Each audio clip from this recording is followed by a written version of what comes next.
Hello student. जैसा कि हम क्लास 11th की अकाउंटेंसी पढ़ रहे थे, फर्स्ट चैप्टर हमारा चल रहा था, उसको हम कंटिन्यू करते हैं। ठीक है, तो मैं पढ़ा रहा था इंट्रोडक्शन अकाउंटिंग। कल हमने क्या पढ़ा था?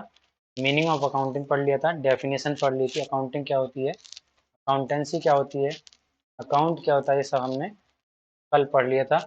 और आप लोगों को बोला था कि आप लोगों को रिवीजन करके आना है ताकि आपको आगे की जो भी चीज़ें मैं पढ़ाऊँ अच्छे से समझ में आती है।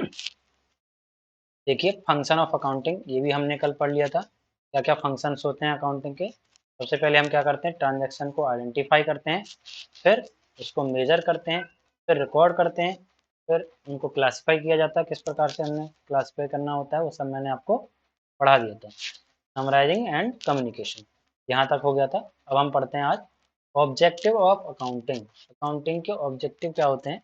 Objective of accounting, objective of accounting पढ़ते हैं। ऑब्जेक्टिव ऑफ अकाउंटिंग, ठीक है। पहला ऑब्जेक्टिव क्या है अकाउंटिंग का? मतलब पहला उद्देश्य हमारा जो ऑब्जेक्टिव क्या है, उसका काम क्या होता है, अकाउंटिंग क्यों जरूरी होती है हमारे लिए, क्या क्या उसके काम होते हैं। पहला क्या है? The main objective of the accounting is to keep systematic record of business transaction. यानी कि पहला जो मेन ऑब्जेक्टिव है वो क्या है, हमारे अकाउंटिंग करने का उद्देश्य क्या है, क्यों हम अकाउंटिंग करते हैं, क्या क्या फायदे हैं उसके, है ना।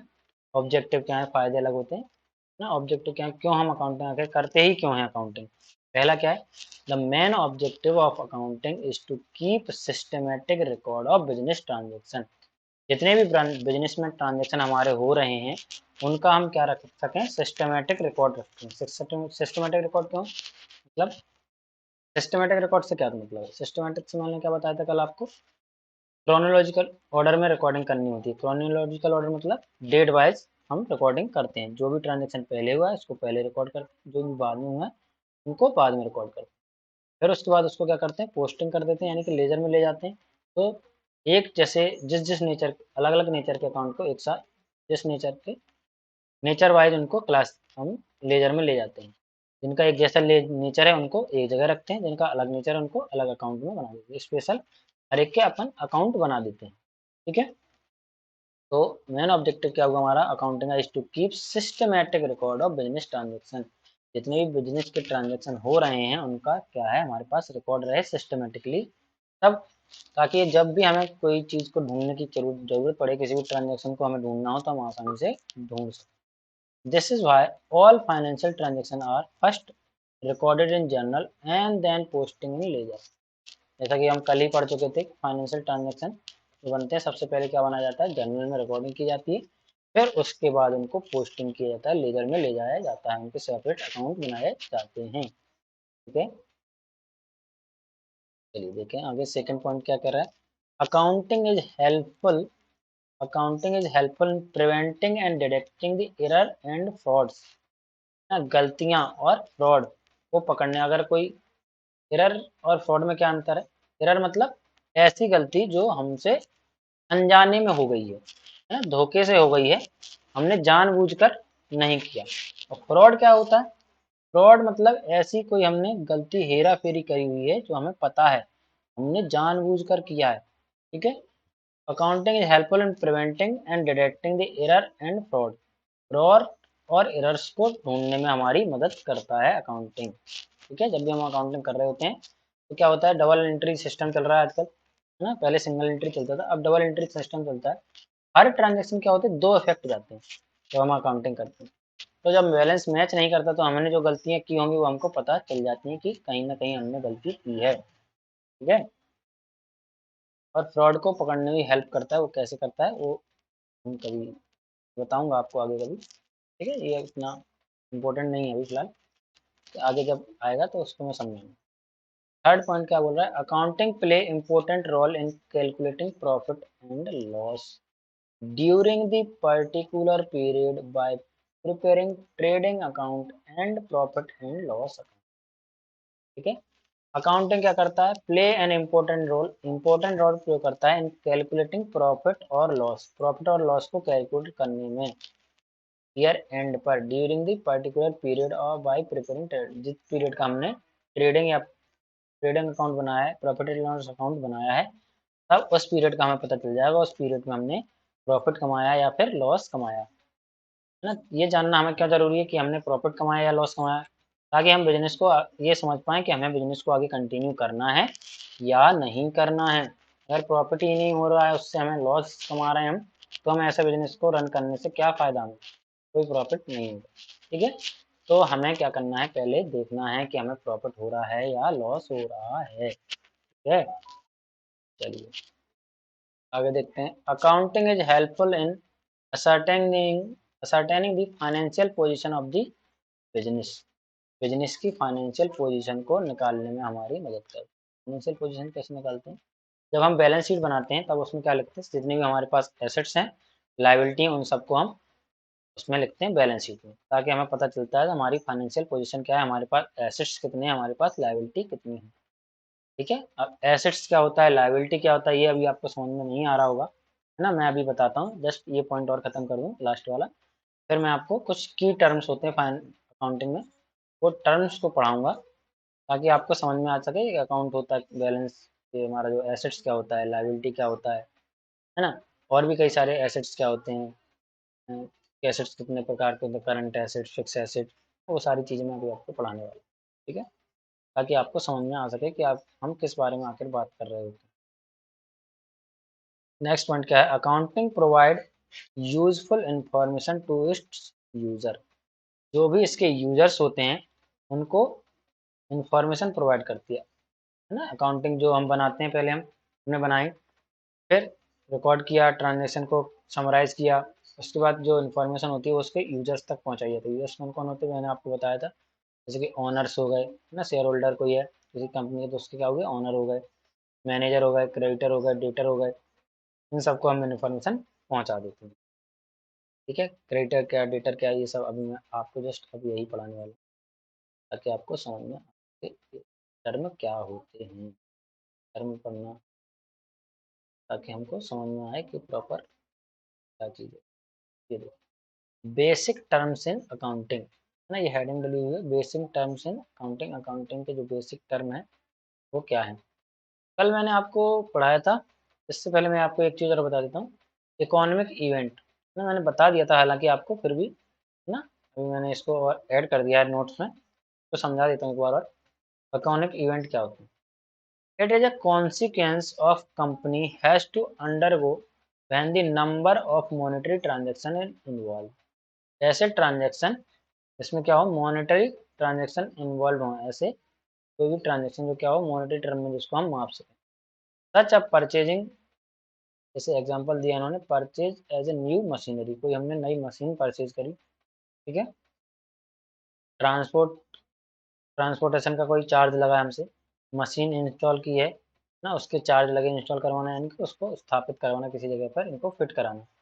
ठीक है, तो उसके भी जो चार्जेस लगे हैं उसका, उनको हम क्या कर सकते हैं, मनी के टर्म में माप सकते हैं, तो वो हमारे क्या होंगे, इकोनॉमिक इवेंट होंगे। ठीक है, अब हम पढ़ते हैं basic terms in accounting. Accounting में क्या क्या टर्म्स होते हैं।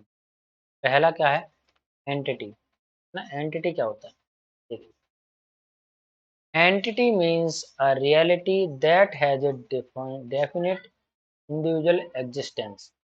ठीक है, जिसका क्या हो, एक डेफिनेट इंडिविजुअल एग्जिस्टेंस हो, उसका खुद का कुछ एग्जिस्टेंस हो, वो एग्जिस्टेंस रखती हो, उसको क्या बोलते हैं, हम एंटिटी बोलते हैं, जिसकी खुद की कोई पहचान हो। ठीक है, जैसे कि सुपर बाजार ना, सुपर बाजार समझते हो, आजकल बनाए जाते हैं मॉल वगैरह, जो सुपर बाजार, हायर ज्वेलरी, आईटीसी लिमिटेड, है ना, ये सब क्या है, नाम है किसी के। सुपर बाजार किसी मार्केट का नाम मान लो, तो उसके में वो पहचान का नाम है, उसका कुछ एग्जिस्टेंस है। Entity means reality that has an definite individual existence, जिसका कुछ ना कुछ एग्जिस्टेंस हो। ठीक है, वो हमारी होती है एंटिटी। जैसे कि सुपर बाजार हो गया, हायर ज्वेलरी किसी की दुकान का नाम है, आईटीसी लिमिटेड किसी का नाम है, फर्म कंपनी। ठीक है, तो ये मतलब एंटिटी का मतलब हमने क्या समझा, कि ऐसी कोई भी इंडिविजुअल जिसका खुद का एग्जिस्टेंस हो। ठीक, वो हो गई हमारी एंटिटी। अब देखें नेक्स्ट, ट्रांजैक्शन। ट्रांजैक्शन क्या होता है, an event involve some value between two or more entity. ऐसा कोई भी इवेंट यानी कि घटना जो इन्वॉल्व कर रही है सम वैल्यू, वैल्यू मतलब मनी, यानी कि हमने अभी पढ़ा था क्या, इकोनॉमिक इवेंट है ना, उसमें क्या मनी के टर्म में हम इसको माप सकते हैं। An event involving some value, कुछ वैल्यू इन्वॉल्व हो रही हो between two or more entities, दो या दो से ज्यादा एंटिटी के बीच में, ठीक है। It can be purchase of good, क्या क्या हो सकता है, ये एग्जांपल दिया उन्होंने, परचेज ऑफ गुड्स, तो हमने गुड्स को परचेज किया है, वो उसमें भी क्या होगा, कुछ मनी इन्वॉल्व होगी, ठीक है, और दो पार्टी भी होंगी उसमें, है ना, दो एंटिटी होंगी, एक खरीदने वाला और एक बेचने वाला, दो लोग होना जरूरी है किसी भी ट्रांजेक्शन के लिए। Receipt of money, money receipt हो रही है, अगर रिसीप्ट हो रही है तो कोई पेमेंट करने वाला भी होगा, तो दो एंटिटी इन्वॉल्व होगी, ठीक है। Payment to a creditor, creditor को क्या कर रहे हैं हम, पेमेंट कर रहे हैं। अब क्रेडिटर क्या होता है, डेटर क्या होता है, ये आपको आगे अभी मैं पढ़ाता जाऊंगा तो उसमें समझना। इंक्रीज, इनकरिंग एक्सपेंस, एक्सपेंस इनकर हुए, ठीक है, इनकर एक्सपेंस होना यानी एक्सपेंस हमारे आए, हमने कुछ खर्चा किया है, ठीक है। ये हो गया हमारे ट्रांजेक्शन। अब देखें एसेट्स क्या होता है। Assets are economic resources of an enterprise that can be usefully expressed in monetary term। Assets are economic resources, ऐसे रिसोर्सेस होते हैं ऑफ एन एंटरप्राइज, किसी इंटरप्राइजेज के, that can be usefully expressed in monetary term, जिनको हम आसानी से monetary term में माप सकते हैं, ठीक है, वो हमारे एसेट्स होते हैं, ठीक है। जैसे कि हमारे पास कैश रखा हुआ है ना, पैसा रखा हुआ है, वो तो हमें पता ही है कितना है, तो वो कैश हो गया। कोई हमने ज़मीन खरीदी लैंड, उसकी क्या हो गई, ज़मीन क्या हो गई हमारी, एसेट्स हो गई, क्यों, क्योंकि हम उसको मॉनेटरी टर्म में भी माप सकते हैं, और ठीक है। अब एसेट्स कितने प्रकार के होते हैं वो हम आगे पढ़ेंगे, ठीक है। एसेट्स मतलब जो हमारे पास है, जो हमारा खुद का है, वो हमारे एसेट्स होते हैं, ठीक। हमने किसी से उधार नहीं लिया हुआ है, हमने खुद खरीदा है, जो हमारे पास है, जो उसको हम बिजनेस में यूज कर रहे हैं, वो क्या है, हमारे एसेट्स। और गुड्स क्या होती हैं, एसेट्स और गुड्स में लोग कंफ्यूज हो जाते हैं, ठीक है। एसेट्स क्या है, जैसे कि हमारे पास ओनरशिप हो, जो उसको हमने खरीदा हो या फिर हमारे पास पहले से हो, जिसको हम बिजनेस में यूज कर रहे हो, है ना। जिसको बेच या सेल कर नहीं कर रहे हैं, उसको हम परचेज नहीं, परचेज किया हमने, लेकिन किस पर उद्देश्य से हमने परचेज किया उसको, एसेट्स मतलब इस उद्देश्य से हमने परचेज किया है कि हम उसको खुद यूज करेंगे, ना कि उसको हम बेचेंगे। गुड्स तो क्या होती हैं, गुड्स वो होती हैं जिनको हमने परचेज तो किया है, लेकिन किस पर्पज के लिए, उनको हमने बेचने के पर्पज से किया, जिनका हम, यानी हमारा जिस चीज़ का बिजनेस है, जिस चीज़ में हम डील करते हैं, उस चीज़ को हमने खरीदा है, काय के लिए, बेचने के लिए खरीदते हैं हम वो चीज़, वो क्या होती है, हमारी गुड्स होती है। तो गुड्स देखें, गुड्स क्या होती है, it refers to the product in which the business unit is dealing, यानी जिसमें हम डील करते हैं, ऐसी बिजनेस यूनिट जिसमें हम क्या करते हैं, डील करते हैं, जिस चीज़ का हमारा बिजनेस है, in terms of which is it is buying and selling और प्रोड्यूसिंग एंड सेलिंग, बाय कर रहे हैं हम उसको, खरीदा है बेचने के लिए, या फिर हम उसको प्रोडक्शन कर रहे हैं, है ना, प्रोडक्ट बना रहे हैं, खुद ही बना रहे हैं, मैन्युफैक्चरिंग कर रहे हैं, काय के लिए, सेल करने के लिए। The items that are purchased और use in the business are not called goods, ऐसे आइटम आर परचेज, जिनको परचेज किया गया for use in the business, business में यूज करने के लिए, आर नॉट कॉल्ड गुड्स, उनको हम गुड्स नहीं बोलते, उनको हम क्या बोलते हैं, एसेट्स बोलते हैं। उनको हमने परचेज किया बिजनेस में यूज करने के लिए, बेचने के लिए नहीं। और गुड्स क्या होती हैं, जिनको हमने काय के लिए परचेज किया, या हम मैन्युफैक्चर कर रहे हैं, उनका प्रोडक्शन कर रहे हैं, काय के लिए कर रहे हैं, उनको आगे हमें फर्दर सेल करना है, उनको बेचना है, उनका हम बिजनेस करते हैं, उस चीज़ में हम डील करते हैं, तब वो क्या होंगे, गुड्स होंगे, ठीक है। क्लियर हो गया एसेट्स एंड गुड्स। देखिए लाइबिलिटी क्या होती है, लाइबिलिटी आर ऑब्लिगेशन और debts that an enterprise has to pay at the some time in future. Liability are classified as current and non current, दो प्रकार की लाइबिलिटी होती है, current liability and non current. Liability होती क्या है, पहले तो लाइबिलिटी आर ऑब्लिगेशन, ऑब्लिगेशन मतलब हमारे ऊपर क्या है, एक ऑब्लिगेशन है, उसको हमें फ्यूचर में चुकाना होगा, ऑब्लिगेशन मतलब उधार लिया है हमने एक प्रकार से। लायबिलिटी आर ऑब्लिगेशन है, हमारे ऊपर ऋण है, ऑब्लिगेशंस और debt, that an enterprise has to pay at the some time in future, जो कभी ना कभी हमारी एंटिटी को, एंटरप्राइज को फ्यूचर में पे करनी पड़ेगी, भविष्य में हमें पे करनी पड़ेगी। यानी उधार पे हमने कोई चीज़ खरीद ली है, परचेज किया हमने उधार में, तो उधार में हम सामान तो लेके आ गए, लेकिन कभी ना कभी हमें परचेज तो करना पड़ेगा, मतलब सॉरी परचेज तो हमने कर लिया है, लेकिन कभी ना कभी हमें पैसा तो चुकाना पड़ेगा, यानी कि वो क्या है, हमारी लायबिलिटी है। ठीक है। Liability are classified as current and non current. Non current और करंट दो प्रकार की लायबिलिटी। तो करंट लायबिलिटी मतलब ऐसी लायबिलिटी जिसको हमें 12 महीने के अंदर अंदर चुकाना है, विद इन 12 मंथ्स, 12 मंथ्स के अंदर अंदर हमें चुकाना है, वो हमारी क्या होगी, करंट लायबिलिटी। और नॉन करंट लायबिलिटी क्या होती है, जिनको हम 12 मंथ से ज़्यादा तक, ज़्यादा हमारे पास रहती है, उसके बाद हम चुकाते हैं, है ना, मोर देन 12 मंथ्स। आगे देखें एग्जाम्पल क्या है इसके, क्रेडिटर। क्रेडिटर क्या होते हैं, क्रेडिटर मतलब अगर हमने किसी से परचेज किया है, ठीक है, उधार में, उधार परचेज किया है, ठीक है, अब हमने अभी तक उसका पैसा नहीं चुकाया, अब वो हमारा क्या होगा, क्रेडिटर होगा। क्रेडिटर क्या होंगे, एक प्रकार की लायबिलिटी होगी, क्योंकि कभी ना कभी हमें फ्यूचर में वो चुकानी पड़ेगी।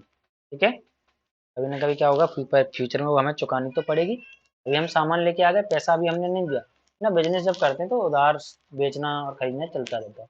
ठीक है, उधार में हम पैसे पैसे हमने नहीं दिए अभी तक, उधार में सामान लेके आ गए, जब हमारा सामान बेच जाएगा हमारे पास पैसे आ जाएंगे, 2 या 3 महीने की लिमिट रहती है, उतने महीने में हमें पैसा चुकाना पड़ता है। तो फ्यूचर में हमें कभी ना कभी पैसा जब चुकाना पड़े, हमारे पास जो ऑब्लिगेशन हो उसको हम क्या बोलते हैं, लायबिलिटी बोलते हैं, जो हमें कभी ना कभी फ्यूचर में चुकानी पड़ेगी।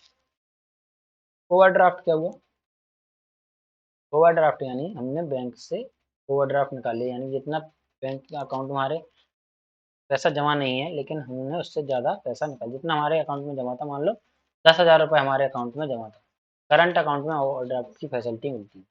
10,000 हमारा पैसे जमा थे और हमने 20,000 रुपये निकाल लिए, यानी 10,000 क्या होगा, हमारा ओवरड्राफ्ट निकाल लिया हमने, तो वो भी हमें कभी ना कभी चुकाना पड़ेगा, इसकी, है ना, क्योंकि हमने एक्स्ट्रा में पैसा निकाल लिया है, तो वो क्या हो गई, हमारी लायबिलिटी हो गई, फ्यूचर की ऑब्लिगेशन हो गई, जो कभी ना कभी चुकानी पड़ेगी। कैपिटल क्या होता है, amount invested by the owner in the firm is known as capital, है ना, बिजनेस को शुरू करने के लिए जो भी अमाउंट ओनर के द्वारा लगाया जाता है उसको हम क्या बोलते हैं, कैपिटल बोलते हैं, ना, जो बिजनेस का ओनर है, बिजनेस को स्टार्ट करने के लिए जो भी चीज़ लगा रहा है, कैश लगा रहा है, एसेट्स लेके आ रहा है ना, वो सारी चीज़ें हमारी क्या मानी जाएंगी, कैपिटल मानी जाएंगी। ठीक है, उनको हम क्या बोलते हैं, कैपिटल बोलते हैं। कैपिटल भी क्या है, एक प्रकार की लायबिलिटी है, ऑब्लिगेशन है हमारे ऊपर, बिजनेस के ऊपर, हमारे ऊपर नहीं, बिजनेस के ऊपर, क्योंकि बिजनेस और बिजनेसमैन दोनों ही अलग अलग होते हैं। तो बिजनेस शुरू कर रहा है, वो ओनर हो गया बिजनेस का, वो लगाता है पैसा, या फिर जो भी कुछ लगा रहा है, कैश लेके आ रहा है, एसेट्स लेके आ रहा है बिजनेस को शुरू करने के लिए, तो बिजनेस के ऊपर क्या है ये, तो एक प्रकार की लायबिलिटी है कि बिजनेस को उसे चुकाना पड़ेगा वापस। ठीक है, it may be brought, amount invested by the owner in the firm is known as capital, जो भी अमाउंट इन्वेस्ट किया गया है या फिर जो भी वो लेके आया है बिजनेसमैन बिजनेस को शुरू करने के लिए, वो क्या होगी, कैपिटल होगी। It may be brought in the form of cash, ये कैश के फॉर्म में भी ला सकते हैं, और एसेट्स भी लेके आ सकते हैं owner, bye the owner for the business. Capital is an obligation, capital क्या है, एक प्रकार का ऑब्लिगेशन है, and a claim on the assets of business, business के एसेट्स पे प्रकार का क्लेम है कि जब कभी लॉस होता है तो बिजनेस के जो एसेट्स हैं उनको बेचकर ओनर्स की कैपिटल का पैसा चुकाया जाएगा, है ना, ये हमारी हो गई कैपिटल। सेल्स क्या होता है, sales are total revenue, sales क्या है हमारा, टोटल रेवेन्यू, रेवेन्यू यानी प्रॉफिट, है ना, फायदा, फ्रॉम गुड्स और सर्विस, गुड्स से और सर्विस से, सोल्ड और प्रोवाइडेड टू कस्टमर, जो क्या की गई हैं, सेल्स क्या है, are total revenue, total revenue from goods और सर्विस, गुड्स हम जो गुड्स हमने बेची हैं या फिर हम जो सर्विस प्रोवाइड कर रहे हैं उससे जो भी हमें फायदा हो रहा है। सेल्स में भी कैश सेल्स और क्रेडिट सेल्स, सेल्स दो प्रकार की हो सकती है, क्रेडिट सेल्स यानी उधार में बेचना, और सॉरी कैश सेल्स यानी नगद कैश में बेचना, और क्रेडिट सेल्स यानी कि उधारी में बेचना, हमने वस्तु बेच दी, अभी उधार है पैसा, बाद में हमको मिलेगा। जिसको हम उधार देते हैं वो हमारे क्या होते हैं, डेटर होते हैं। जैसे हमें फ्यूचर में पैसा लेना है ना, फ्यूचर में पैसा जिनसे हमें मिलेगा, फ्यूचर के लिए वो हमारे क्या है, एसेट्स हैं। ऑब्लिगेशन है तो हमारी क्या है, लाइबिलिटी है। अगर फ्यूचर में जिनसे हमें पैसा लेना है तो हमारे क्या हो जाएंगे, डेटर हो जाएंगे। ठीक है, तो हमारी सेल्स हो गई ना। वस्तु गुड्स जो भी हमने बिजनेस, जिस भी चीज़ का हम बिजनेस कर रहे हैं उसको बेच करके जो हम पैसा कमा रहे हैं वो होती है हमारी सेल्स, ना, सेल्स रेवेन्यू भी बोलते हैं उसको। ठीक है, चलिए आगे देखें। रेवेन्यूज, रेवेन्यू क्या होते हैं, these are the amount of business earned by selling its product, ऐसा अमाउंट जो हमने अर्न किया है, कमाया है, बाय सेलिंग इट्स प्रोडक्ट और प्रोवाइडिंग सर्विस टू कस्टमर। अगर हम प्रोडक्ट बेच रहे हैं तो प्रोडक्ट को बेचकर जो हमने पैसा कमाया है, अगर सर्विस प्रोवाइड कर रहे हैं तो सर्विस प्रोवाइड करने के करके जो हमने पैसा कमाया है वो क्या होगा, रेवेन्यू होगा। कॉल्ड सेल्स रेवेन्यू, उसको हम क्या बोलते हैं, सेल्स रेवेन्यू बोलते हैं, जो हम किसी चीज़ को बेचकर कमा रहे हैं। ठीक है, तो हम किसी चीज़ को नहीं, जिसमें हम बिजनेस में, जिसमें हम डील कर रहे हैं, किसी भी चीज़ को नहीं बेच रहे हैं, जो चीज़, जिस चीज़ का हम बिजनेस कर रहे हैं उसको बेचकर जो हम कमा रहे हैं वो हमारा क्या होगा, सेल्स रेवेन्यू होगा। Other item of revenue common to many business are, कुछ अदर प्रकार के रेवेन्यू भी होते हैं, जैसे कि कमीशन, ना, कमीशन समझते हैं आप लोग, है ना, जब हम कोई चीज़ बेचवा रहे हैं ना, एजेंट जैसे काम करते हैं तो कुछ चीज़ बेचने का कमीशन लेते हैं, कमीशन, इंटरेस्ट, ये भी हमारे क्या है, रेवेन्यू है, ये अदर रेवेन्यू। डिविडेंड, डिविडेंड्स क्या होते हैं, रॉयल्टी क्या होती है ना, रेंट रिसिप्ट, रेंट तो आप समझते हैं किसी चीज़ का रेंट लगता है, जैसे मैंने कोई रूम रेंट पर ले रखा है तो रूम का रेंट लगेगा, etcetera. Revenue is also called income, revenue को हम क्या बोलते हैं, इनकम भी बोलते हैं। कमीशन आप लोग समझते हैं, इंटरेस्ट भी समझते हैं, है ना, जैसे हमने पैसा लोन लिया हुआ है बैंक से तो इंटरेस्ट के साथ हमें चुकाना पड़ता है ना, कुछ एक्स्ट्रा पैसा देना पड़ता है बाद में जब हम चुकाते हैं तो उसको क्या बोलते हैं, इंटरेस्ट। डिविडेंड क्या होता है, डिविडेंड, डिविडेंड बताता हूँ मैं आपको क्या होता है। जैसे कोई कंपनी है, मान ली रिलायंस कंपनी है, उसके हमने क्या किए है, शेयर परचेज करे हुए, तो हम उसके क्या होगा, जितने परसेंट के लिए हमने शेयर का परचेज किया होगा उतने परसेंट क्या होगा, हम ओनर बन गए।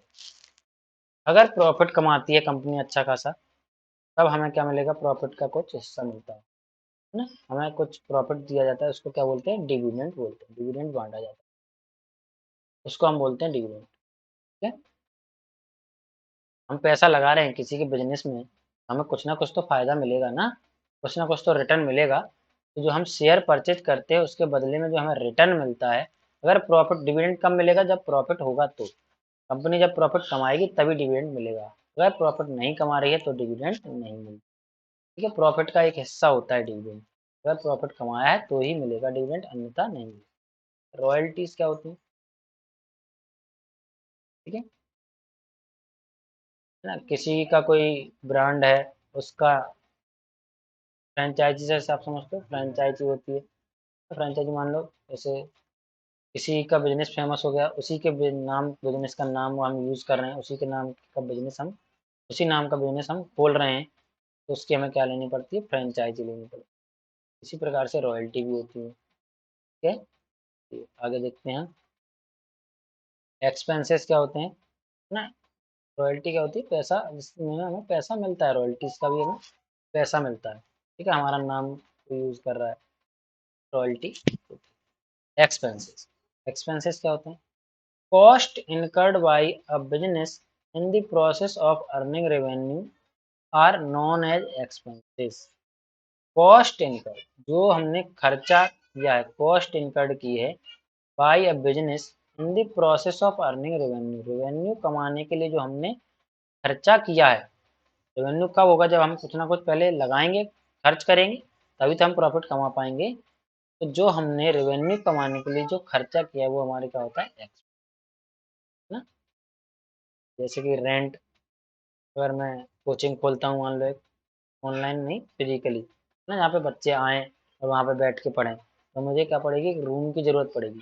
रूम मैंने रेंट पे लिया, काय के लिए लगाया, ताकि हम कोचिंग को मैं पढ़ा सकूँ और वहाँ से इनकम कमा सकूँ। तो इनकम को कमाने के लिए जो मैंने खर्चा किया यानी कि रूम रेंट पर लिया वो हमारा क्या हो गया, एक्स्ट्रा खर्चा हो गया। डेप्रिसिएशन क्या होता है? डेप्रिसिएशन मतलब एक प्रकार का खर्चा है, जैसे मैंने कोई एसेट्स खरीदे यानी कि मशीन खरीदी। मशीन क्या हो रही है, हमारी एसेट्स होती है।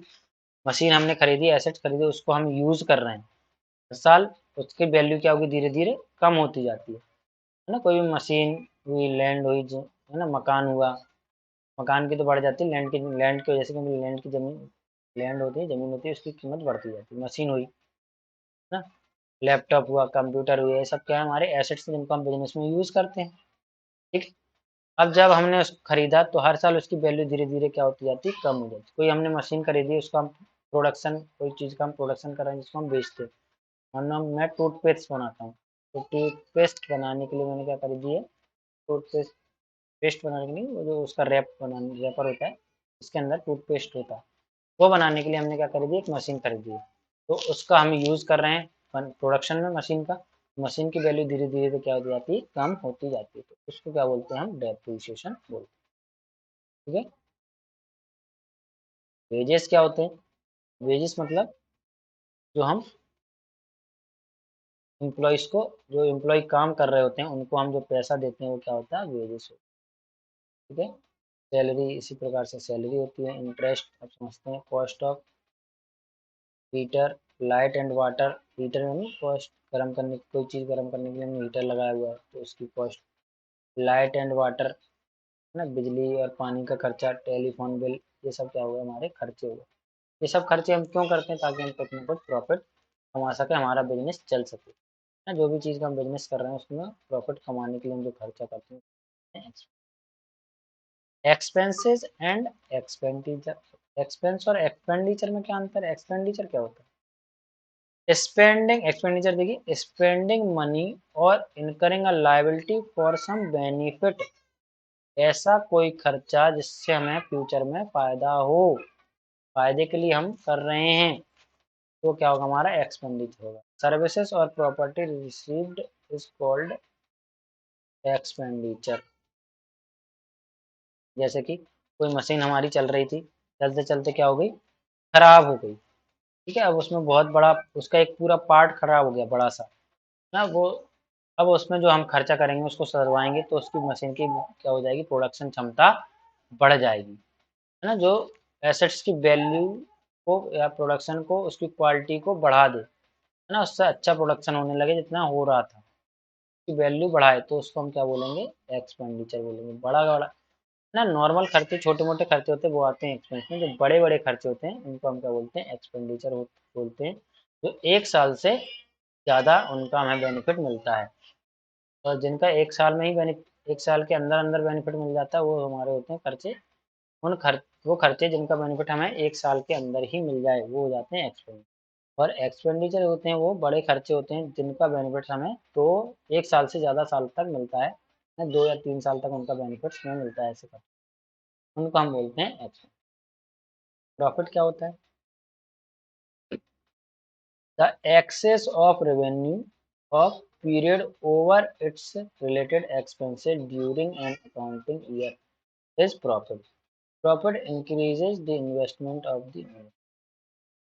चलिए देखिए प्रॉफिट क्या होता है।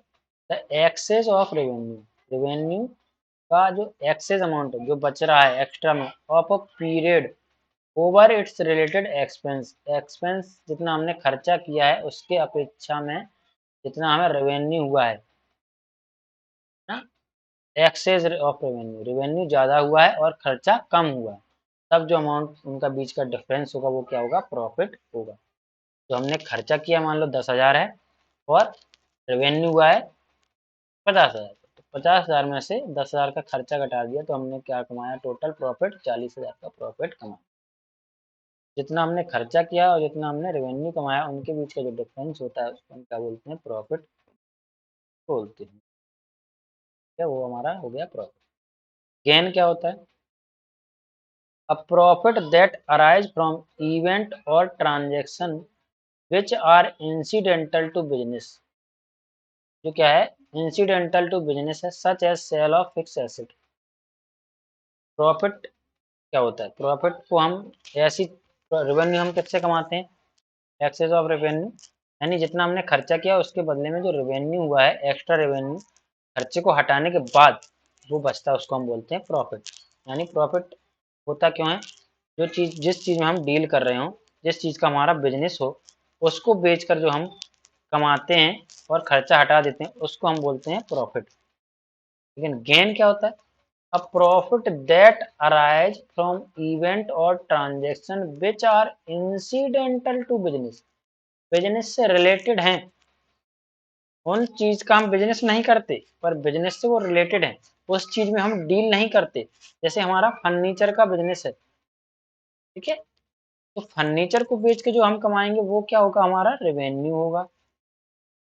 अब मैंने एक साथ में क्या रखा था, वहां पे लैपटॉप रखा था एंट्री करने के लिए, है ना, एसेट्स था हमारा लैपटॉप। तो लैपटॉप मैंने रखा हुआ था ताकि मैं जो फर्नीचर आ रहा है जा रहा है, कितना बच गया कितना बचा हुआ है, उसका रिकॉर्ड रख सकूं, उसकी अकाउंटिंग कर सकूं। अब वो लैपटॉप हो गया बहुत ज़्यादा पुराना, उसकी बैटरी बहुत कम चल रही थी, है ना, उसमें हम प्रॉपर काम नहीं कर पा रहे, तो मैंने क्या किया, उसको बेच दिया और एक नया लैपटॉप लेके आएगा ना। जो नया लैपटॉप लेके आया वो तो हमारा खर्चे में चला जाएगा, ठीक है, एसेट्स हो गया। लेकिन जो पुराना बचा, पुराना जो लैपटॉप था, उसको मैंने जितने में बेचा होगा उससे जो हमें प्रॉफिट होगा, ठीक है, बेचने से प्रॉफिट भी हो सकता है, लॉस भी हो सकता है। तो अगर जो फिक्स एसेट्स को बेचने से कोई हमें प्रॉफिट हो रहा है, तब हम उसको क्या बोलेंगे, फायदा हो रहा है तो हम उसको क्या बोलते हैं, गेन बोलते हैं, गेन बोलते हैं। मान लो एक लैपटॉप था 50,000 का, ठीक है, उस पर डेप्रीसिएशन लग गया था 40%, ठीक है। अब 40% से ज़्यादा तो बची, उसकी वैल्यू कितनी, 60% बची। अब 60% की जो वैल्यू है, अगर उससे ज़्यादा में बेच रहा है, हमने बेचा इस लैपटॉप को 60% से ज़्यादा का जो बेचा, जितनी उसकी वैल्यू बची थी डेप्रीसिएशन हटाने के बाद, उससे अगर हम उसको ज़्यादा में बेच पा रहे हैं तो हमारा क्या हो जाएगा, गेन हो जाएगा। अगर उससे कम में बेचा तो लॉस, ठीक है। विनिंग अ कोर्ट केस, कोई कोर्ट में केस चल रहा था, उसको हम जीत गए और हमें कोई लाइबिलिटी आ रही थी हमारे ऊपर, अगर वो केस हम हार जाते तो क्या हो जाती, लाइबिलिटी अराइज हो जाती, तो क्या हमारा गेन हो गया। Appreciation in the value of assets, value की जो एसेट्स थी, मान लो लैंड थी, हमारी जमीन थी, उसकी वैल्यू बढ़ गई, है ना, जमीन की वैल्यू अक्सर बढ़ जाती है ना, बढ़ते समय के साथ साथ। अब जमीन की महंगी होती जा रही, जनसंख्या बढ़ रही है धीरे धीरे, और जो लैंड है, जमीन, उसकी कीमत क्या होती है, बढ़ती जा रही है। एप्रिसिएशन इन एसेट्स, एसेट्स की वैल्यू में एप्रिसिएशन होना यानी बढ़ना, वो क्या है, हमारा गेन है। जितनी हमने खरीदी, जितनी वैल्यू उसकी होनी चाहिए थी उससे ज़्यादा हो गई, वैल्यू बढ़ गई, ठीक है। लॉस देखिए क्या होता है, the excess of expense of a period over its related revenue, it's termed as loss, ठीक है। जो प्रॉफिट है उसका उल्टा क्या होता है, हमारा लॉस, यानी रेवेन्यू जो हमने कमाया वो कम है, जबकि एक्सपेंस क्या है, ज़्यादा है। जितना हमने खर्चा किया उसके बदले में हमने रेवेन्यू कम कमा पाया, खर्चा ज़्यादा निकल गया और रेवेन्यू कम रह गया। खर्चे में से रेवेन्यू को हटाएंगे तो जो बचेगा वो हमारा क्या हो जाएगा, लॉस। तो देखें डिस्काउंट क्या होता है। Discount is the deduction in price of goods sold, जितनी प्राइस थी उस गुड्स की, जितने में हम उसको बेच रहे थे उससे कम में हमने उसको बेच दिया, वो क्या होगा, हमारा डिस्काउंट हो गया। Deduction in the price of goods, goods की प्राइस में क्या करना, डिडक्शन करना, कमी लाना। मान लो 100 रुपए की कोई गुड्स थी, उसको हमें 100 रुपए में ना बेच के मैंने 90 रुपए में बेच दिया, 90 रुपीज़ में बेच दिया। 100 रुपीज़ की गुड्स थी, हमने उसको कितने में बेच दिया, मैंने 90 में बेच दिया, तो 10 रुपए का क्या हो गया, 10 रुपीज़ का क्या हो गया, डिस्काउंट हो गया, ठीक है। अब देखें ट्रेड डिस्काउंट क्या होता है। Trade discount offering deduction of, discount होते हैं हमारे दो प्रकार के, एक होता है ट्रेड डिस्काउंट, एक होता है कैश डिस्काउंट ना। कैश डिस्काउंट क्या होता है, ट्रेड डिस्काउंट क्या होता है, ये मैं आपको बता देता हूँ। Trade discount offering deduction of agreed percentage of list price at the time of selling goods in one way of giving discount. Such discount is called trade discount. ऐसा डिस्काउंट जब हम कब दे रहे हैं, at the time of sale, जब हम goods को बेच रहे हैं तभी हमने जो उसकी लिस्ट प्राइस थी, जितना उसका प्राइस था उसमें से कोई बल्क, मान लो कोई गुड्स थी, उसकी प्राइस है 100 रुपीज़। ठीक है, 100 रुपीज़ की प्राइस है। कोई बल्क में खरीदने आया एक साथ गुड्स को, कई सारी, उसने बोला मुझे 50 पीस चाहिए, 50 आइटम चाहिए इसी प्रकार के, तो मुझे आप कुछ डिस्काउंट दे दीजिए। ठीक है, तो मैंने कहा आप होल सेल ज़्यादा लिख कर रहे हैं, मतलब ज़्यादा खरीद रहे हैं, एक साथ 50 गुड्स खरीद रहे हैं, 50 गुड्स खरीद रहे हैं, तो मैं आपको 10% का डिस्काउंट दे देता हूँ। तो 100 का 10% यानी 10 रुपये। एक गुड्स पे हमने 10 रुपीज़ का डिस्काउंट दे दिया, तो एक गुड्स कितने की बची? अब 90 की बची। 90 × 50 वो हमारा हो जाएगा एक्चुअल बिल, जो हम बनाएंगे उसी का बनाएंगे। जो डिस्काउंट होगा उसको हम लिस्ट प्राइस में से हटा के और उसको बिल बना देंगे और उसको दे देंगे। ठीक है, तो डिस्काउंट कब दिया जाता है? At the time of sale. जब सेल हो रही है उसी टाइम पे जो डिस्काउंट दिया जाएगा उसको हम बोलते हैं ट्रेड डिस्काउंट। ठीक है, ये डिस्काउंट किस लिए दिया जाता है? सेल को बढ़ाने के लिए दिया जाता है, ताकि हमारी सेल इंक्रीज हो। हम डिस्काउंट दे रहे हैं ताकि लोग ज़्यादा से ज़्यादा परचेज करें, हमारी सेल ज़्यादा हो। सेल को इंक्रीज करने के लिए दिया जाता है ट्रेड डिस्काउंट। कैश डिस्काउंट क्या होता है? कैश डिस्काउंट कब दिया जाता है, क्या होता है? After selling the goods on credit basis. हमने गुड्स को खरीद बेच दिया, काहे पे? उधारी पे, क्रेडिट पे बेच दिया। ठीक है, अब जो हमारे डेटर हैं वो पैसा नहीं चुका रहे हैं, हम चाह रहे हैं वो जल्दी से जल्दी हमारा पैसा चुका दें। तो जल्दी पैसा देने पर हम उनको क्या दे रहे हैं? डिस्काउंट दे रहे हैं। हम बोल रहे हैं उनको, आप हमारा पैसा अगर 10 दिन के अंदर अंदर दे देंगे तो मैं आपको 5% का या 10% का डिस्काउंट दूंगा। तो आफ्टर सेल जो डिस्काउंट दिया जाता है, पैसे को लेने के लिए, जल्दी पैसा रिसीव हो जाए ताकि, इसलिए जो हम इसको डिस्काउंट देते हैं वो हमारा होता है कैश डिस्काउंट। ठीक है, इसको हमें एंट्री करनी पड़ती है, जबकि जो ट्रेड डिस्काउंट होता है उसकी एंट्री नहीं करनी पड़ती, क्योंकि उसको हम पहले ही माइनस करके दिखा देते हैं जब हम उसको बेच रहे होते हैं, at the time of sale. जबकि कैश डिस्काउंट क्या होता है? आफ्टर सेल, सेल के बाद दिया जाता है। तो हम जब गुड्स हमने बेच दी तब तो हम उसकी एंट्री कर चुके होंगे एक्चुअल अमाउंट से, लेकिन बाद में हम बोल रहे हैं अपने डेटर को कि अगर आप हमारा पेमेंट जल्दी कर देंगे तो मैं आपको 5% या 10% का डिस्काउंट दूंगा। उसको बोलते हैं हम cash discount. After selling the goods on credit basis, the debtor may be given certain deduction. Debtor के जरिए कुछ डिडक्शन दी जा रही है in amount due to in cash case if they if they pay the amount within the stipulated period or earlier. जल्दी पैसा चुकाने के लिए जो हम उनको डिस्काउंट देते हैं वो क्या होता है? हमारा cash. This discount is given at the time of payment. Payment के टाइम पर दिया जाता है। On the amount payable is called cash discount. हम बोलते हैं कैश डिस्काउंट जब वो पेमेंट कर रहे हैं ताकि जल्दी पेमेंट कर दें, जल्दी पेमेंट कराने के लिए हम कैश डिस्काउंट देते हैं। ठीक है, नेक्स्ट क्या है? बाउचर। बाउचर क्या होता है? The documentary evidence in support of a transaction is known as voucher. वो डॉक्यूमेंट्री एविडेंस, जब भी कोई हम चीज परचेज की है तो उसके साथ में जो बिल आता है, सेल करते हैं, सेल करने के समय हम जो बिल बना के देते हैं, वो डॉक्यूमेंट्री एविडेंस को हम क्या बोलते हैं? बाउचर बोलते हैं। Documentary evidence in support of transaction, ऐसा कोई भी ट्रांजेक्शन हो रहा है उसके सपोर्ट में जो भी हम डॉक्यूमेंट देते हैं, जो भी बिल बनाते हैं, वो क्या होता है? बाउचर। गुड्स में आपको बता चुका था। ड्राइंग क्या होती है? ड्राइंग क्या होती है? Withdrawal of money. ड्राइंग मतलब विड्रॉवल ऑफ मनी, मनी को निकालना। एंड और गुड्स को निकालना या फिर मनी को निकालना by the owner from the business for personal use is known as drawing. Business से अपने पर्सनल काम के लिए पैसे को निकालना या गुड्स को निकालना ड्राइंग कहलाता है। Drawing reduce the investment of owner. Owner का जो इन्वेस्टमेंट है उसको रिड्यूस करता है, कम करता है। क्यों? उसने जो पैसा निकाल लगाया था बिजनेस में, उसको वो, उसमें से कुछ पैसा वो निकाल रहा है, काय के लिए? खुद के यूज के लिए, पर्सनल यूज के लिए। अगर बिजनेस के लिए निकाल रहा है तो ड्राइंग नहीं होगी।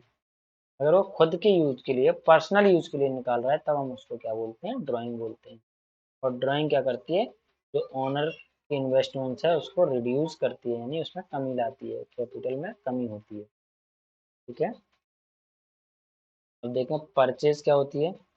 Purchases are total amount of goods procured by a business on credit and on cash for use or sale. ऐसी चीज कोई भी हमने जो खरीदी है काय के लिए, सेल के लिए, सेल करने के लिए जो चीज को हम खरीद रहे हैं ऑन क्रेडिट या फिर कैश बेसिस पे, उधारी में खरीद रहे हैं या नगद कैश देकर खरीद रहे हैं, उसको हम बोलते हैं परचेज। स्टॉक क्या होता है? जो गुड्स हमने खरीदी, यानी कि जो स्टॉक बचा हुआ है, इन्वेंट्री यानी जो गुड्स हमने जिसमें क्या करते हैं हम डील करते हैं, जिस चीज़ का हमारा बिजनेस है ना, उसको हम क्या बोलते हैं? स्टॉक या फिर इन्वेंट्री बोलते हैं। स्टॉक या inventory is measures of some time of on hand goods, spare है ना, हैंड गुड्स यानी हाथ में है हमारे पास बची हुई, spares and other item in business is called stock in hand. जो हमारे पास हमने बेचने के लिए खरीदा था लेकिन अभी पूरा बेचा नहीं, जो बच गया है ना, वो क्या है? हमारी इन्वेंट्री बची हुई। ये दो प्रकार की होती है, एक क्लोजिंग इन्वेंट्री होती है यानी कि क्लोजिंग स्टॉक होता है, और ओपनिंग स्टॉक होता है। जो ईयर एंड में हमने जो खरीदा था, ईयर एंड में बच गया, उसको हम बोलते हैं क्लोजिंग स्टॉक यानी क्लोजिंग इन्वेंट्री। मान लो हमने 10,000 गुड्स खरीदी थी बेचने के लिए, 9,000 सेल हो गई, 1,000 गुड्स बच गई, तो जो 1,000 बच गई वो क्या होगा? क्लोजिंग स्टॉक होगा। उसी क्लोजिंग स्टॉक को हम कहाँ ले जाएंगे? अगली साल फिर से ले आएंगे, अगले साल कैरी फॉरवर्ड करके ले जाएंगे, तब वो क्या होगा? हमारा ओपनिंग स्टॉक होगा। ठीक है, उनको हम फेंक तो नहीं देंगे अगले साल। जैसे 31 मार्च को हमारे अकाउंट ईयर एंड हो जाता है, अकाउंट क्लोज हो जाता है, फिर 1 अप्रैल से फिर से शुरू होते हैं, नया साल स्टार्ट हो जाता है। तो 31 मार्च को जो क्लोजिंग स्टॉक बचा होगा वही नेक्स्ट ईयर में यानी 1 अप्रैल से क्या हो जाएगा? ओपनिंग स्टॉक बन जाएगा।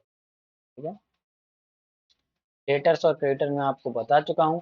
डेटर्स आर पर्सन्स और अदर एंटिटीज, कोई पर्सन या other entity who owe the an to an enterprise an amount for buying goods and service on product.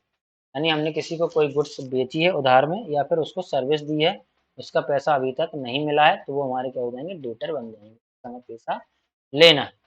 Creditor क्या होते हैं? ऐसा कोई पर्सन या entity who have to paid an enterprise an amount for providing the enterprise goods and service on credit, जिससे हमने कोई service ली है या फिर गुड्स खरीदी हैं लेकिन अभी तक पैसा नहीं चुकाया है, तो वो हमारे क्या होंगे? क्रेडिटर्स होंगे, जिनका हमें फ्यूचर में पैसा चुकाना पड़ेगा। ये हमारी आती हैं लाइबिलिटीज के अंदर, और डेटर क्या आते हैं? हमारे एसेट्स के अंदर आते हैं, क्योंकि उनसे हमें पैसा मिलना है। ठीक है, तो ये सारी चीज़ें आपको समझ में आ गई होंगी, टर्म्स समझ में आ गए होंगे। अब हम आगे पढ़ेंगे। ठीक है, टर्म्स मैंने आपको समझा दिए हैं। ठीक है, चलिए, ऑब्जेक्टिव हमने पढ़ लिए थे, टर्म्स पढ़ लिए, अब हम पढ़ते हैं बुक कीपिंग क्या होता है। बुक कीपिंग क्या होता है? ठीक है, what is book keeping? Recording of business transaction in a systematic manner in the books of account is called bookkeeping. It is mainly concerned with the maintenance of books of account. It includes identification of financial transaction, measuring these transactions in terms of money, recording the transaction and classify into them into ledger। है, तो book keeping क्या होती है?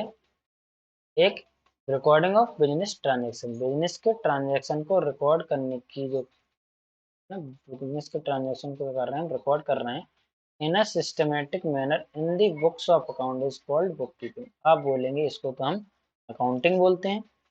हाँ, तो book keeping के बाद जो प्रोसेस होती है उसको बोलते हैं हम अकाउंट। बुक कीपिंग यानी एक रफ बुक होती है जिसमें हम सारी एंट्रियां करते जा रहे हैं, है ना, सिस्टम में जैसे जैसे आती जा रही है डेट वाइज हम उनको डालते जा रहे हैं, वो होती है हमारी बुक कीपिंग। बुक कीपिंग के बाद हम जो करते हैं उसको बोलते हैं हम अकाउंटिंग। ठीक है, it is mainly concern with the maintenance of books of account. हम बुक्स ऑफ अकाउंट बनाते हैं। इट इंक्लूड आइडेंटिफिकेशन, आइडेंटिफिकेशन मतलब जो मैंने कल समझाया था आपको, आइडेंटिफाई करते हैं ट्रांजेक्शन को, फिर फाइनेंशियल ट्रांजेक्शन है या नहीं, फिर उसको मेजर करते हैं, फिर उसको मनी के टर्म में रिकॉर्ड करते हैं। These transaction are classified into ledger, फिर उसको लेजर में ले जाते हैं। ठीक है, book keeping is a art of according to as a level. Book keeping क्या है? Is the art of recording the financial transaction, financial transaction को रिकॉर्ड करने की कला है of a business in a methodological manner so that information of any point is related to them may be quickly obtain, ताकि हम कोई भी information को आराम से क्विकली ऑब्टेन कर सकें। देखिए बुक कीपिंग और अकाउंटिंग में डिफरेंस दिए हैं, ताकि हम डिफरेंस देख सकें, ताकि हमें पता चल सके बुक कीपिंग में और अकाउंटिंग में डिफरेंस क्या है, क्या अंतर। बुक कीपिंग क्या है? Book keeping involves identification, measuring, recording and classifying. इसमें क्या क्या आता है? आइडेंटिफिकेशन आता है, ठीक है, identification, measuring, recording and classifying transaction in the ledger account. हम इसमें ट्रांजेक्शन को आइडेंटिफाई करेंगे, मेजर करेंगे, रिकॉर्ड करेंगे और क्लासिफाई करेंगे। समराइज नहीं किया अभी तक हमने, क्या नहीं किया? समराइज नहीं किया और कम्युनिकेट नहीं किया। फाइनेंशियल यूजर जो हैं, फाइनेंशियल इंफॉर्मेशन के जो यूजर्स हैं, उनको हमने क्या किया? इसमें कम्युनिकेट नहीं किया और समराइज भी नहीं किया अभी तक ट्रांजेक्शन। केवल क्या किया? आइडेंटिफाई किया, मेजर किया, रिकॉर्ड किया और क्लासिफाई किया। उसके बाद क्या आता है? हमारा समराइजिंग आती है, उसके बाद कम्युनिकेशन आती है। तो अकाउंटिंग में ये दोनों चीजें भी इंक्लूड होती हैं, यानी कि ट्रांजेक्शन को क्लासिफाई करने के बाद समराइज करना और फिर उसको कम्युनिकेट करना, वो सब दोनों चीजें और इंक्लूड हो जाती है हमारी किसमें? अकाउंटिंग में। अकाउंटिंग में क्या लिखा है? In addition to book keeping के अलावा accounting also include summarising, interpreting and communicating the financial data to the users of financial statement। Financial statement को यूज करने वाले जो यूजर्स हैं, उनको कम्युनिकेट करना और समराइज करना बुक कीपिंग के अलावा जो एडिशन है वो हमारी अकाउंटिंग में आता है। यानी अकाउंटिंग में क्या क्या आ गया? हमारा आइडेंटिफिकेशन आ गया, मेजरिंग आ गई, रिकॉर्डिंग भी आ गया, क्लासिफाइंग भी आ गया और समराइजिंग भी आ गया और कम्युनिकेशन भी आ गया। ठीक है, तो बुक कीपिंग में क्या क्या नहीं होता? समराइजिंग और कम्युनिकेशन नहीं होता बुक कीपिंग। चलिए अब देखो सेकंड डिफरेंस क्या है। The main aim is to maintain systematic record of financial transaction. Book keeping का मेन काम क्या है? मेन उद्देश्य क्या है बुक कीपिंग बनाने का? ताकि सारे ट्रांजेक्शन सिस्टमेटिकली रिकॉर्ड होते जाएं। क्योंकि अकाउंटिंग का मेन उद्देश्य क्या है? The main aim is to ascertain the profitability and financial position of the business। Business की प्रॉफिटेबिलिटी है, हो रही है या नहीं हो रही, बिजनेस में प्रॉफिट कमा रहा है या नहीं कमा रहा है, ये जानना हमारा उद्देश्य है। और बिजनेस की फाइनेंशियल पोजीशन क्या है, ये जानना हमारा उद्देश्य है अकाउंटिंग करने का। ठीक है, बुक कीपिंग क्या है? It is a primary stage of accounting. Stage accounting की पहली स्टेज है, primary stage. It is a secondary stage of and begins where book keeping end. ये क्या है? हमारी अकाउंटिंग क्या है? सेकेंडरी स्टेज है। और begins where book keeping end, book keeping जहां से खत्म होती है वहां से हमारी क्या होती है? अकाउंटिंग शुरू हो जाती है। ठीक है, next, this job is in routine and repetitive in the nature. यह क्या होती है? रिपीटेटिव होती है, लगातार चलती रहती है। This job is analytical in nature.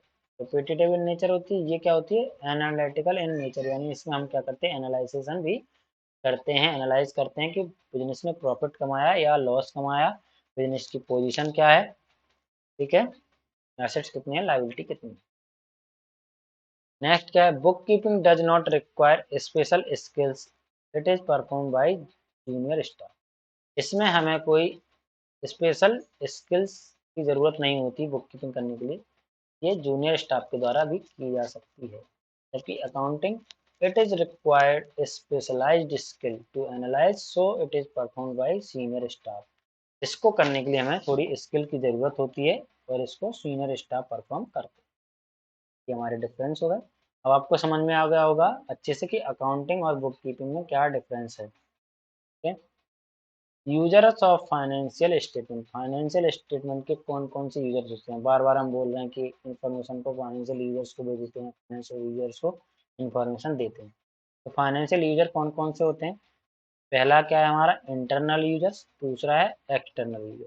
Internal users के अंदर कौन कौन आते हैं? ओनर्स, यानी जो कंपनी के या बिजनेस के ओनर हैं, जिन्होंने की शुरुआत की। शेयर होल्डर्स, शेयर होल्डर जिनने कंपनी के शेयर परचेज करे हुए हैं।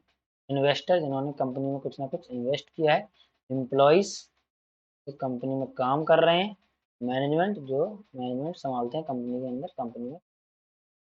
ये हमारे क्या होगा कंपनी के या किसी भी बिजनेस के इंटरनल यूजर्स होगा। एक्सटर्नल यूजर्स क्या होगा रेगुलेटरी एजेंसी यानी कि वो एजेंसी जो रूल्स बनाती है अकाउंटिंग के, है ना, जो कोई भी बॉडी है जिसके अंदर में रजिस्टर्ड है, कोई कंपनी होती है, कंपनी एक्ट के अंदर रजिस्टर होती है, उसकी रेगुलेटरी एजेंसी तो क्या होगी यूजर्स होगा। लेबर यूनियन, कंपनी की लेबर यूनियन, पूरे बिजनेस की जो लेबर यूनियन है वो। स्टॉक एक्सचेंज, ना कोई भी कंपनी के शेयर वैल्यू घट रही है बढ़ रही है तो क्या होगी स्टॉक एक्सचेंज के थ्रू बढ़ेगी घटेगी ना। एक्सटर्नल यूजर्स हो गया। पब्लिक एंड अदर्स, तो पब्लिक भी इन्वेस्ट कर सकती है, उसके लिए वो यूजर्स हो सकते हैं उसके। एंड अदर्स और भी कई सारे लोग होते हैं जो फाइनेंशियल स्टेटमेंट फाइनेंशियल इंफॉर्मेशन को यूज करते हैं। ठीक है। अब क्या है आगे ब्रांचेस ऑफ अकाउंटिंग। ये ज़्यादा इंपॉर्टेंट नहीं है लेकिन फिर भी मैं बता देता हूँ ब्रांचेस ऑफ अकाउंटिंग। अकाउंटिंग में कौन कौन सी ब्रांचेस होती हैं। पहला क्या हमारा फाइनेंशियल अकाउंटिंग, दूसरा कॉस्ट अकाउंटिंग, तीसरा मैनेजमेंट अकाउंटिंग, चौथा है टैक्स अकाउंटिंग, पांचवा है हमारा सोशल रिस्पॉन्सिबिलिटी। फाइनेंशियल अकाउंटिंग क्या होती है book keeping plus preparation of financial statement. इसके अंदर क्या क्या आता है हमारा बुक कीपिंग आती है और फाइनेंशियल स्टेटमेंट बनाना यानी कि प्रॉफिट एंड लॉस बनाना, प्रॉफिट एंड लॉस अकाउंट बनाना, ट्रेडिंग अकाउंट बनाना और बैलेंस शीट बनाना हमारा आता है preparation of financial statement. Cost accounting क्या होती है determines the unit cost at different level of production. जो भी चीज़ का हम प्रोडक्शन कर रहे हैं उसकी कॉस्ट क्या है, उसका हमारा टोटल खर्चा कितना आया उसको बनाने में, उस एक यूनिट जो भी हम प्रोडक्शन कर रहे हैं उसकी एक यूनिट की क्या लागत आई, क्या खर्चा आया उसको बनाने में, वो होगी उसकी क्या कॉस्ट। उसको करने के लिए हम क्या करते हैं कॉस्ट, उसको निकालने के क्या करते हैं cost accounting. Management accounting it blends financial and cost accounting to get maximum profit and maximum cost. ना मैक्सिमम प्रॉफिट कितना हो रहा है, मैक्सिमम कॉस्ट कितनी लग रही है, उसको मैनेज करना है हमें, है? उसको करने के लिए क्या होता है management account. Tax tax accounting क्या होती है सेल्स टैक्स, इनकम टैक्स कई सारे टैक्स लगते हैं, है ना, जीएसटी लगता है, उन सब की अकाउंटिंग को करने के लिए क्या करना पड़ता है tax. Social responsibility focus on social benefit. Social responsibility यानी जो कोई भी बिजनेस कर रहे हैं हम, उससे हो सकता है हमारी फैक्ट्री से कुछ ऐसा पदार्थ निकल रहा है बाहर, वेस्ट मटेरियल, जिससे क्या हो रहा है एनवायरनमेंट को नुकसान हो रहा है या फिर लोगों को नुकसान हो रहा है।